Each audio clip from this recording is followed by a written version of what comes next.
A really large part of what we will be doing as far as the textbook is focusing on, as the title says, the 10 core concepts of writing.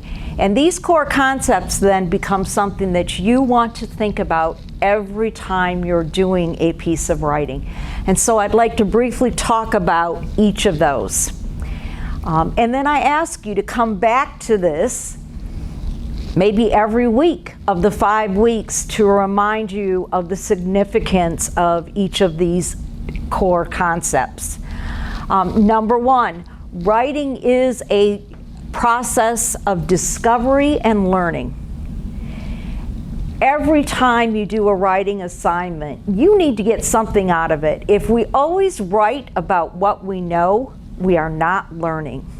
You may learn a little bit about the process that works best for you, but take advantage of the prompts and the topics that will challenge you, that will encourage you to look for information and to learn something new. So every time you do a writing assignment, every time you develop a rough draft or do pre-writing, let it be a learning experience. Get something from it.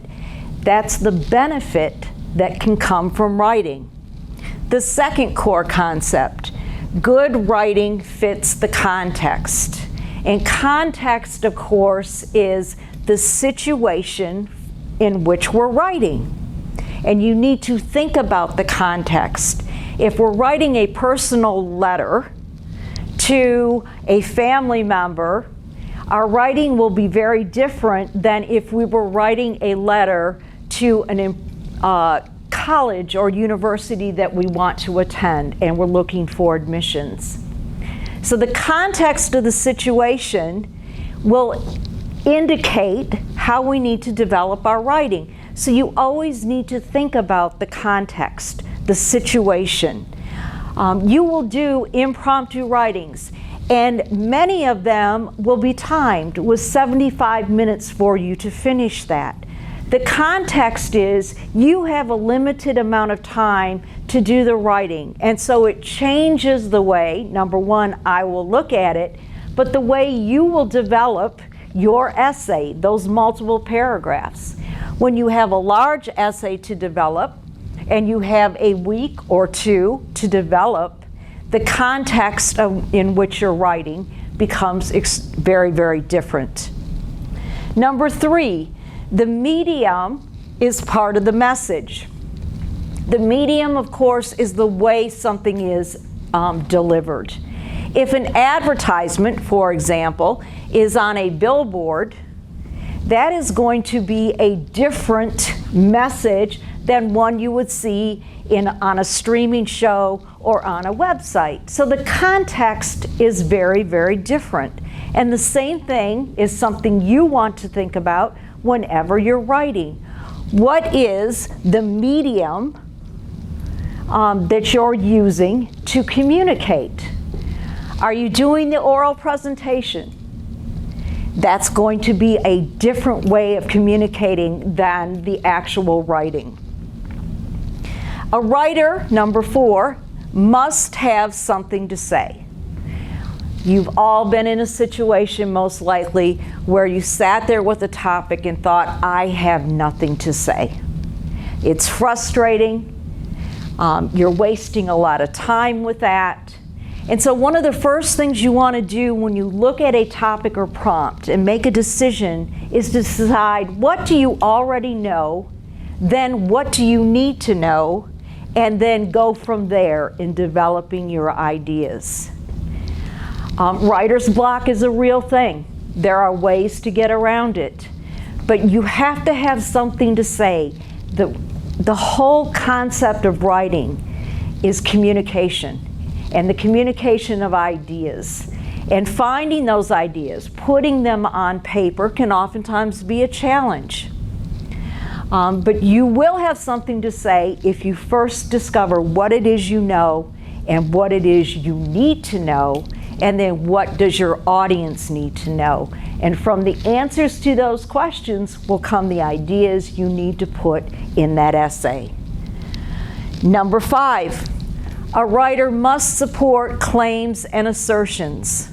So when you have a thesis statement that makes a claim or a judgment or specifically makes an argument or a statement about something, you then have to provide evidence that backs it up.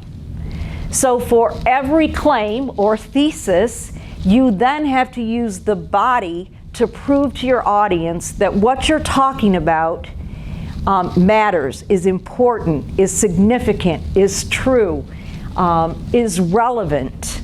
And so claims and assertions become very, very important. Stepping back and asking yourself, why do I believe this? Or why is this true? And then looking for the answers to the why will help in the development of that essay. Number 6, purpose will determine form, style, and organization. And when we talk about purpose, it's the reason why we write. And the reason is never just to get a grade, all right? The most common purposes: to argue or to persuade, to explain, to inform, to entertain, to call to action, to discuss. Each of those most common purposes will indicate a different way that you will need to develop an essay. For example, if you're asked to explain, when you are done, the audience should thoroughly understand that topic that you're explaining. It is more objective. You're covering the who, what, when, where, how, and the why about the topic, as opposed to a discussion, or when your purpose is to discuss, you are going to be taking a topic and presenting multiple positions. It mimics what happens with the discussion in a course when multiple voices are being heard. And so purpose is going to determine length, form, organizational structure, and all of those pieces will become part of what you're doing. I will talk specifically about organizational patterns as they relate to different types of essays that we write. And so it becomes important that you pay attention to that when they come up. Number 7, writing is a social activity. Think about the fact that communication would never have developed throughout history if there hadn't been someone else. Think about a baby learning to talk. People learn to communicate by hearing others communicate. People learn to write as part of an educational experience, or somebody sitting with them and showing them the things that are there. It's a social activity. Every time we write, there is an audience. Sometimes it's a public audience, sometimes it's a personal audience. So even if you're journaling and you're writing for yourself, it's still something that could be there for other eyes to see. But when you're in a composition course, you are writing for a community. It's public writing. Your audience is always going to be someone outside of yourself. And so it becomes a social activity. When you learn how other people develop their writing, the process that they use, that's all part of that social community and learning. Number 8, revision is an essential part of writing. Most of us will start writing by just sitting down, writing it, and turning it in. Learning to revise becomes such an important thing. When you sit down with that rough draft, and maybe it's just pre-writing or getting those ideas down, that's the point of beginning. It's the start. It's the messy, I can do whatever I want at this point. Revision is then taking that and changing and re-seeing and altering what needs to be changed. Revision is a process that never ends. A due date is when you stop revising and turn that assignment in. It becomes incredibly important that revision become part of your process. If all you're doing is editing, looking for grammatical or punctuation types of errors, and you're not really thinking about how the content needs to work in relationship to your audience, in relationship to the topic you're writing about, then you're not doing revision. So revision as that core concept becomes incredibly, incredibly important. Number 9, there is always a voice in writing, even when there isn't an I. When we talk about writer's voice, it's a combination of syntax, vocabulary choice, the topics, it's the tone. Voice is kind of the personality that comes through, and each of you have an individual voice. Many of you have heard of ChatGPT. Some of you have maybe even gone there for parts, or you have the temptation to do that. What ChatGPT is not is human. It does not have a voice. So you cannot gain good writing skills from using that. And it becomes perfectly clear that the voice isn't there.